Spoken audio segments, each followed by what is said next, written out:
Halo sahabat mahasiswa dan pelajar. Topik kita kali ini tentang analisa regresi. Analisa regresi adalah satu metode yang digunakan untuk memprediksi dari variabel independen terhadap variabel dependen. Jadi dalam hal ini ada dua variabel yang berbeda, yaitu variabel independen, yaitu variabel yang mempengaruhi, dan variabel dependen yang mempengaruhi. Kasus kita kali ini adalah sebuah penelitian dilakukan untuk mengetahui pengaruh iklan melalui media sosial, diskon terhadap barang tersebut, dan iklan melalui media cetak terhadap penjualan produk. Penelitian ini dilakukan terhadap 26 responden. Di kerangka berpikirnya kira-kira seperti ini. Jadi ada tiga variabel independen dan satu variabel dependen.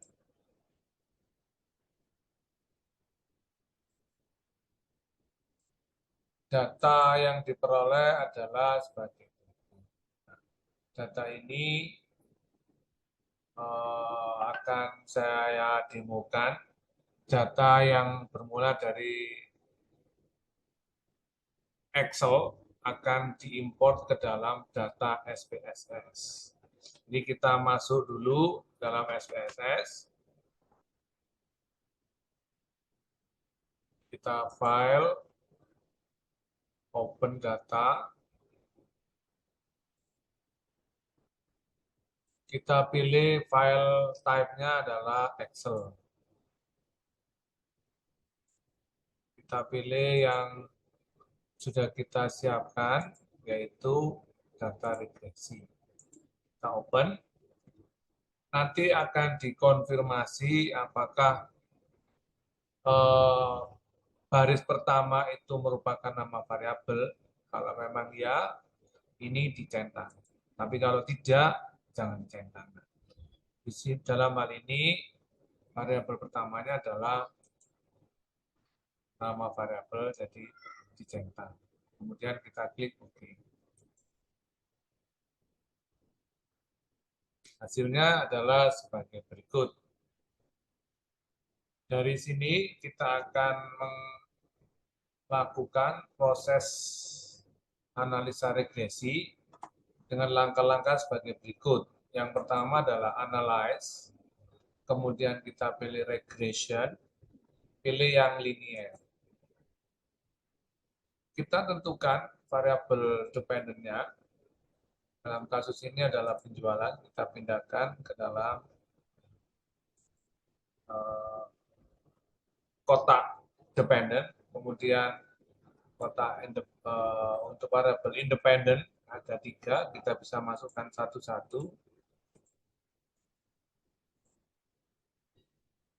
Kemudian kita klik OK. Jadi SPSS akan melakukan perhitungan dan akan dinyatakan dalam Windows output.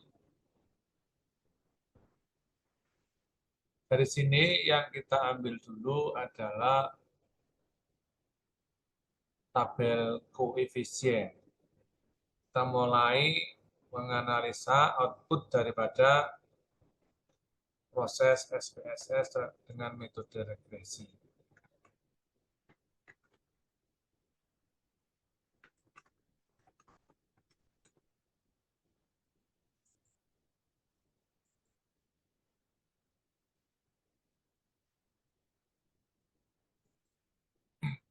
Jadi, saya ulangi lagi, kerangka berpikirnya seperti ini.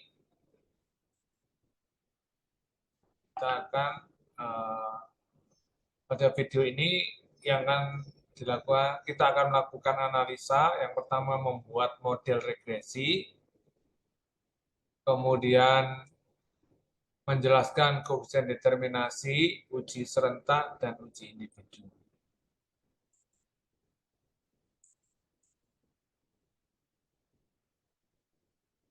Dari tabel output, kita ambil yang tabel koefisien.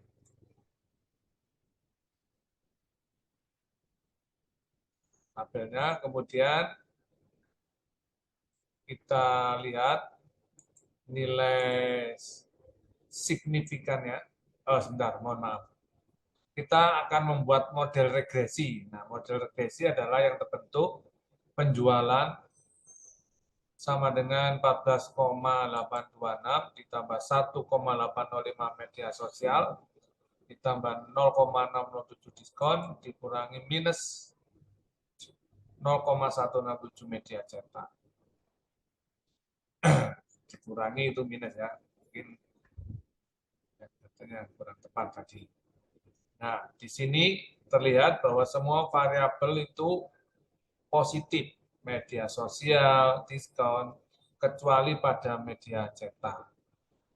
Ini bisa diartikan bahwa pengeluaran biaya melalui medsos dan pemberian diskon itu berpengaruh positif terhadap penjualan.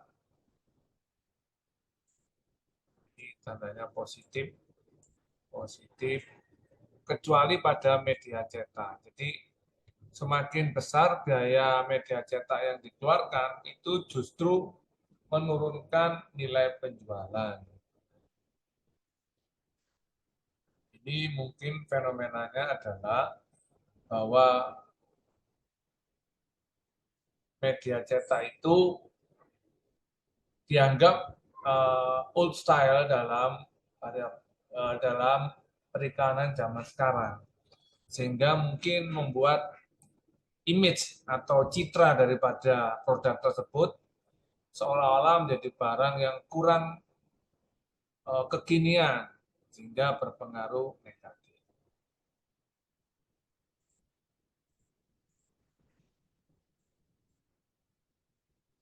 Berikutnya kita akan mengambil variabel model summary. Dalam hal ini kita akan menerjemahkan arti dari koefisien determinasi. Koefisien determinasi itu ada kita ambil dari nilai R square. Sini nilai koefisien determinasi sebesar 0,973 atau 97,3%. Ini menunjukkan bahwa penjualan produk dapat dijelaskan oleh iklan melalui media cetak dan program diskon yang diberikan, serta iklan melalui media sosial sebesar pengaruhnya itu atau dapat menggambarkan sebesar 97,3%. Sedangkan sisanya sebesar 2,7% dijelaskan oleh variabel yang lain yang tidak ada dalam model. Entah itu promo, entah itu ada misalkan layanan-layanan yang tidak masuk di dalam model analisa kita.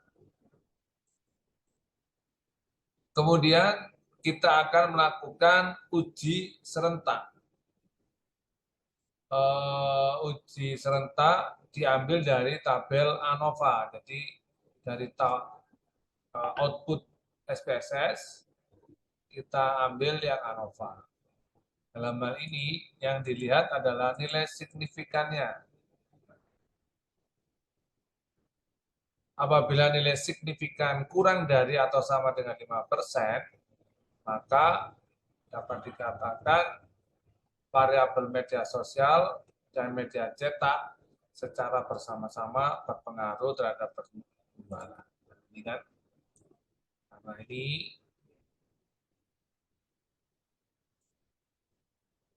kurang dari 5%, maka tolak 0, artinya variabel media cetak, diskon, dan media sosial secara bersama-sama berpengaruh terhadap penjualan.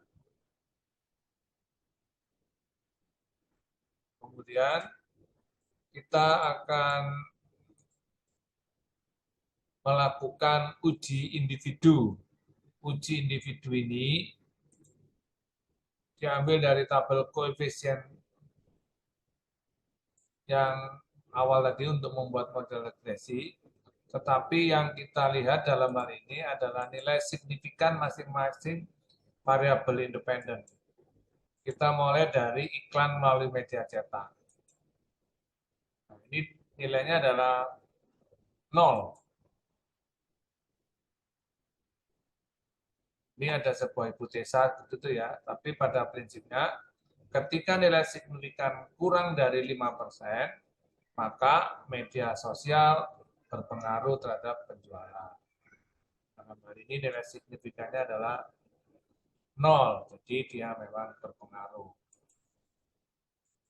Sekarang diskon yang diberikan. Nah, nilai signifikannya juga di bawah 5%. Jadi kita menolak H0 dan artinya diskon itu berpengaruh terhadap penjualan. Yang terakhir melalui media cetak, nilainya 0,67 atau 67%. Nah, ini di atas 5%, sehingga kesimpulannya terima 0, sehingga media cetak tidak berpengaruh terhadap penjualan. Apabila dibikin suatu rekapitulasi, maka dari 3 variabel independen, 2 diantaranya yaitu media sosial dan diskon itu berpengaruh terhadap penjualan, sedangkan media cetak tidak berpengaruh terhadap penjualan. Itu demikian informasi analisa regresi yang dapat saya berikan. Mudah-mudahan bermanfaat bagi kita semua. Salam mahasiswa.